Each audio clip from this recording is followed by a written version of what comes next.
Bangunan yang menjadi tempat kantor pemadam kebakaran di negara bagian New York Tengah runtuh selama akhir pekan setelah apa yang diprediksi oleh para ahli meteorologi sebagai peristiwa pusaran kutub terdingin musim ini.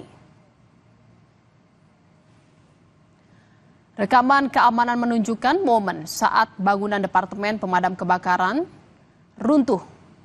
Petugas pemadam kebakaran telah bekerja membersihkan salju dari atap beberapa menit sebelum bangunan itu runtuh pada Sabtu 22 Februari lalu. Tidak ada korban yang terluka.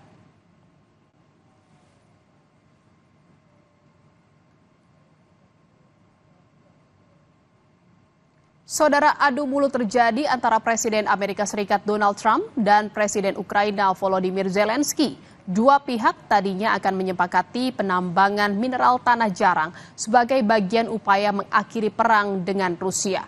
Berikut liputan tim VOA. You're not winning. You're not winning this.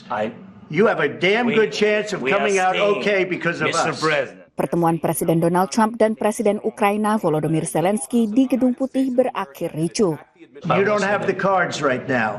You're gambling with the lives of millions of people. You're gambling with World War III.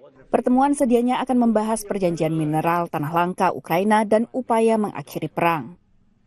But you're either going to make a deal or we're out. Usai pertemuan, Trump mengatakan lewat media sosial bahwa perjanjian mineral batal. Kata Trump, Zelensky tak menghormati Amerika dan tak siap untuk mencapai perdamaian.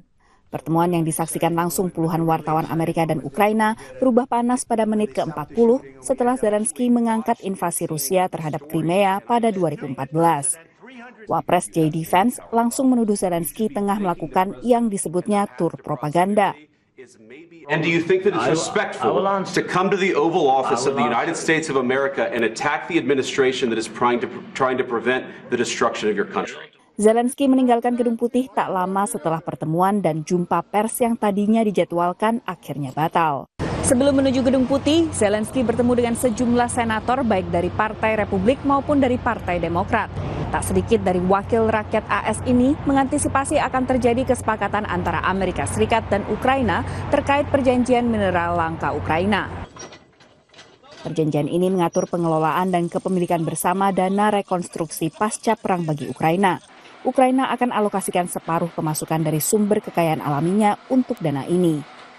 Trump menyebut perjanjian mineral ini hal yang bisa mendukung proses pasca perang saat negara-negara Eropa mengirim pasukan pemelihara perdamaian ke Ukraina begitu perangnya dengan Rusia berakhir. I was hoping that this minerals deal, which would be transformative in the relationship, would go over well. I talked to Zelensky this morning. Don't take the bait. Trump belakangan meningkatkan tekanan pada Ukraina untuk mengakhiri perang dan sempat menuduh bahwa Kiev memulai konflik. Rusia melancarkan invasi ke Ukraina pada Februari tahun 2022.